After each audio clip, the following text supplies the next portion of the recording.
Okay. Yep. Okay then, I shall be starting my speech in 3, 2, 1. So first of all, I'm going to be giving about 2 pieces of rebuttal. So first of all, about the assumption that their tax will actually be used to, improve morality. And we think that's extremely naive to assume in the first place. And we think that this exact point is something that contradicts their own case. Because we think that governments don't take the tax that they collect from, these sin tax items such as tobacco and alcohol and give it back to the companies so that the companies can use it to make, their production even better, which what they have described, right? So even though it's a bit different to the exact fact that the governments are giving the money to corporations so that they can treat their animals better is completely the opposite of what the government is trying to do, right? Okay, so this moves on to my next piece of rebuttal, which is something that, considering the fact that we both of our sides have the same consensus that meat is bad, it's polluting, and it's something that we cannot deny, right? We know that meat is extremely polluting, but we think that there's an extreme problem solution mismatch in what proposition is actually giving us as a solution, and we think that this is something that doesn't even solve the problem in the short or the long term. So I'm going to be talking about a few things in my speech. So first of all, I'm going to be talking about why we think that this is ineffective in the short term. So moving on to my first argument, why do we think that why meat is so essential to the majority of the population in status quo, and why have we not gotten rid of it like already? So we think that even though meat is a very polluting industry, and even though meat is also very troublesome and it's a very ineffective, way to actually get food in the first place, we know that the reason why meat is still the number one source of protein for millions of families across the world is because it's completely essential, and it's a nutrient dense meal that people require in their diets, not even considering the fact that many consider meat as a part of their culture, as a part of their religion, something that they have to eat, something that they are morally obligated to have, right? So this is something that we cannot deny, other than the fact that also that meat is completely different to tobacco and alcohol, right? Considering the fact that tobacco and alcohol are non-essential products, but considering the fact that people have no other option than to eat meat, because meat is the only source of food that is on a level that is cheap, and is also on the same level of proteins and other nutrients that are so dense that so many millions of families need. So we think that most especially the poultry industry, it's the cheapest way for families to get the proteins and like the so many nutrients that they have. And this also moves on to my next point, to explain to you and to give analysis on why we think the veganism movement has not been popular in the first place, and why we think that simply putting a tax will not actually solve any of the problems. So we think that it's very elitist to say that people should just move to other plant alternatives, and that's why we have actually given a counter model in my first speaker's speech, right? So we think that, first of all, the reason why meat is so popular in the first place is obviously because it's protein, it's nutrient dense, right? But the reason why the rest of the world is different to India, the reason why we are not India, is because our society has been shaped around the fact that people rely on meat, right? We know the fact that a huge land mass of our country is spent on just the meat industry, right? And considering the fact that such a big landmass has been spent on meat, thus the reason why plants are so expensive, the reason why it's so inaccessible for people to become vegan in the first place, not because they don't like meat, because of the fact that there's simply no better option for them to access as much of a protein dense meal that is equivalent in price to meat.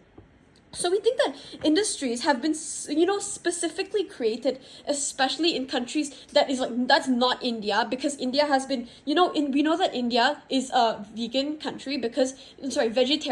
because of their religious requirements, right? But we think that in countries that are not, that do not have a religious obligation to become vegetarian in the first place, industries have been specifically created so that it's cheap and so that it's overproduced, so that it's actually accessible to the majority of the population that requires meat in their diet, right? And we think that vegetables are expensive due to the fact that there's a lack of production in the first place, and there's a lack of dedicated efforts towards actually growing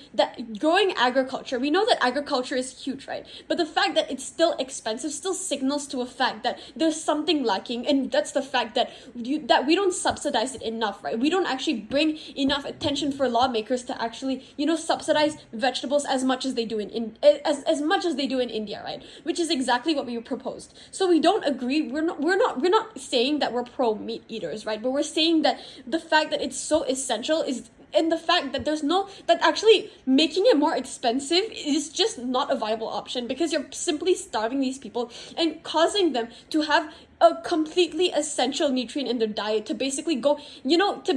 bye-bye, because they don't have a better option. They don't have a cheaper option. So unless you can provide them with that cheaper option, which is something that we can do on our side of the house, something that's exclusive on our side of the house, we think that this is simply not viable in the first place. Okay, so next thing I'd like to mention, and moving on to my third argument, is how we think that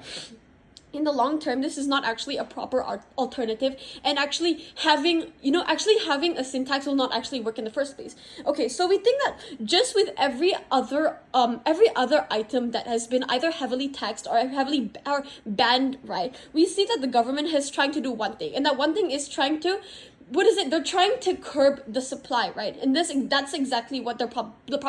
proposition's case is, right? So we've seen that in the case of trying to curb supply, it has not worked in the case that either people are too addicted to it, that people have found like a black market for it, or like people are eventually, it has become like so unsustainable for the government that they eventually had to pull back on this policy, right? Okay, so the black market is something that I like to give a little bit of analysis to, because we think that this is something that is very likely to happen, and we think that this is a valid argument that should be responded to by government. So we think that even though they've already touched on the fact that black markets already exist in status quo, we think that it will increase exponentially, considering the fact that meat will basically go skyrocketing in price. So we think that there are many problems surrounding this, and why we think that this is actually like not sustainable in the first place. Looking at the fact that,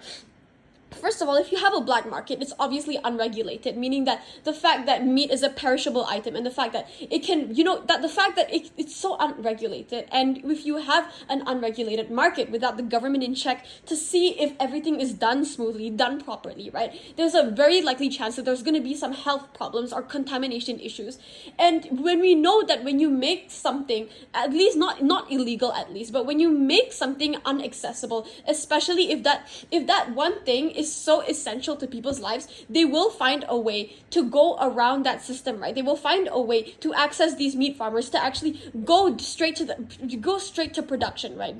And we know that this is also ineffective for farmers as well, because we know that the farmers also need to earn a source of income, right? Which they haven't provided a proper alternative or a proper case to say how they will actually, provide themselves a proper livelihood. So we think that it's very likely that there will be a black market, which is extremely problematic for like both sides, especially the consumers, considering the fact that there's like a lot of health issues that can be intertwined along with trying to implement this in the first place. So basically, we've talked about how we think that it's ineffective in the short term, and why you can't just be taking away this source of protein that's so nutrient dense forcefully like that, and how we think it's actually not giving a proper alternative for both sides of